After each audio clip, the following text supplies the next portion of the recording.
Hi, Chris Burdick here, Weber International University, and we're here with Lacrosse Nuggets.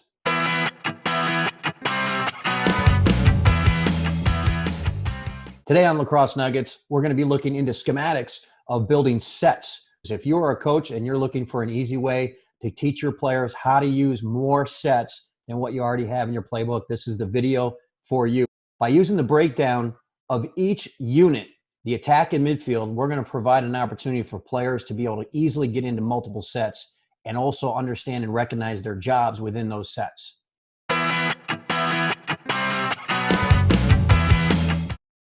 Now remember, this video is just going to be about getting into sets. It's not going to teach anything about offensive systems.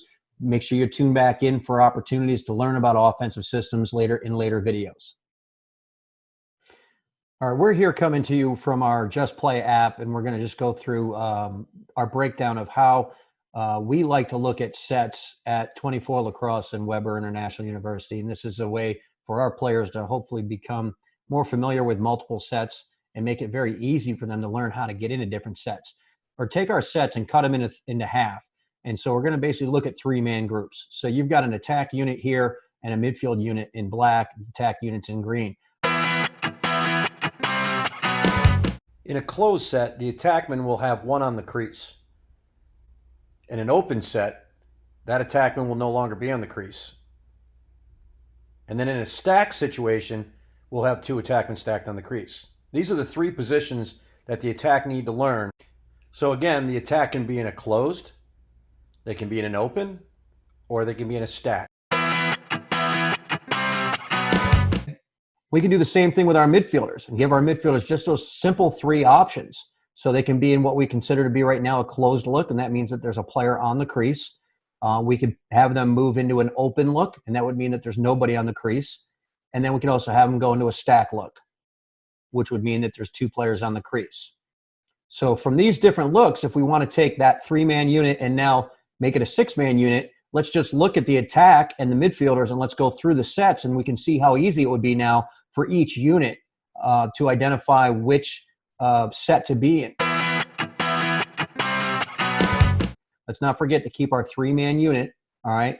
Draw your line between your groups and just focus on your unit as you learn the sets here. We'll start with our 20 set. In a 20 set, both units you can see would be considered being a closed set. That means that each unit has a player on the crease.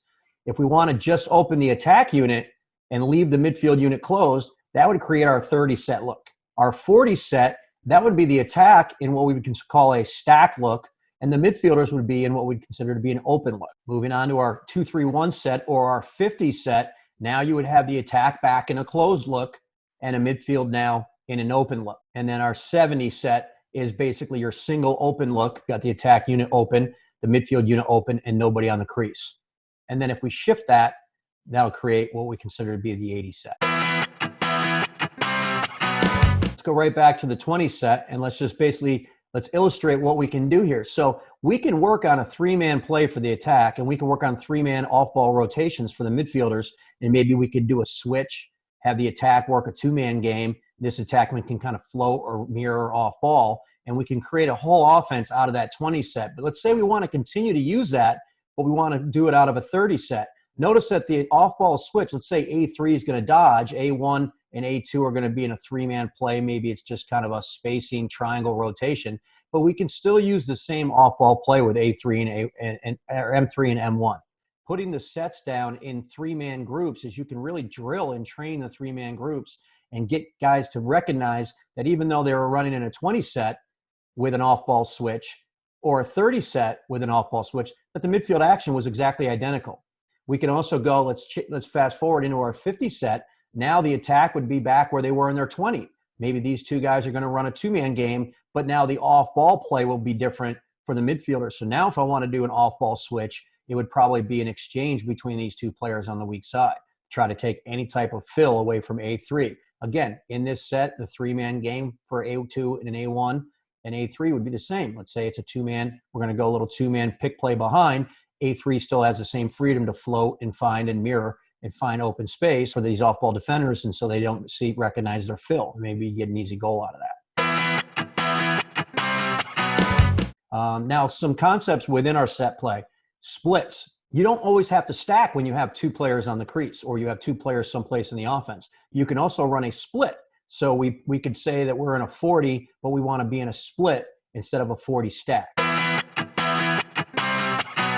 So a nice inbound play for an attack would be a 40, where we're basically a 40 stack, and we're just going to let that A3 go right to the rack and let these 2 guys work off ball. Maybe A2 flashes the front post, A1 flashes the back post. You may actually want them to be separated so that there's a better angle to pick. So take A1 in, set that pick, and now maybe rub A2 off that pick and get that kind of inside look right there. One other thing I wanted to share with you, you can shift your set. We can always shift the set and have players shift and get offset so you can create more space on one side. Now when you come up to this midfield, you've got that whole alley to drive. Or if we want to dodge from the red maybe, that would give us a chance to possibly come in and set a really nice sweep pick with a lot of space for the midfielder to drive off of here over the top. Let's go into some invert looks. As we look into invert sets, one of the things that you have to realize is that we're not giving you systems. We're only giving you sets. So this is an easy way to get into your invert sets that's going to be simple for attackmen. They're always going to know where to go. They're always going to know what their job is. And midfielders, it's very easy because all sets are going to change based upon just the manipulation of one midfielder. Now, in your invert sets, some things that'll be really easy. Another easy way to look at building sets. What we want to do in our invert set, let's just have our attackmen line up right across the crease. That's very easy for the attack to get into. And then you have your inverted midfielder. And what I want you to do is I want you to look at where the red circle is. We're going to build 3 sets, invert sets, really easily out of just manipulating where M3 is, and nobody else is going to have to move. So this would be our 30 set. It's a 1-3-2, and that's our 30 call, but we'd call it a 30I. The next set we're going to go to is going to be our 40I, and notice I've only moved 1 player from the last set, and that's M3. So everybody really, and obviously A2 is going to just balance out the set, but I'm really only moving 1 player.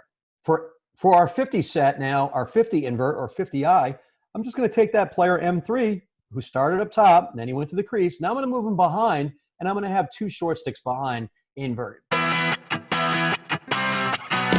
Very easy to get into these sets. You've got your player. Everybody goes to the same spots, and it's just the one player that has to manipulate where he goes that's going to determine the change in sets. And then the last concept I want to share with you is going to be the idea of a semi-invert or an invert where you have one player inverted, but you have another player that's a normal player that plays behind, for example, an attackman. The advantage to doing this, now A2 is behind the cage. That gives me, with A2 behind the cage, it gives me an attackman that I can rub off this short stick if I wanted to pick. If I wanted to try to dodge, I could easily swing the ball to an attackman to be able to feed and look inside. And if teams change defenses on me and give me a diamond look, it may actually shake out A2's matchup and give me a mismatch because the bottom of the diamond would have to slide to stop the invert, and that would normally be A2's guy, creating a rotation and giving A2 a second guy. So I hope that is good information for you in today's Nuggets. It's a nice change of gear from some of the other talks we've had by putting you guys into a actual schematic conversation. And we hope you learned a lot from it. And we look forward to seeing you again soon with Lacrosse Nuggets.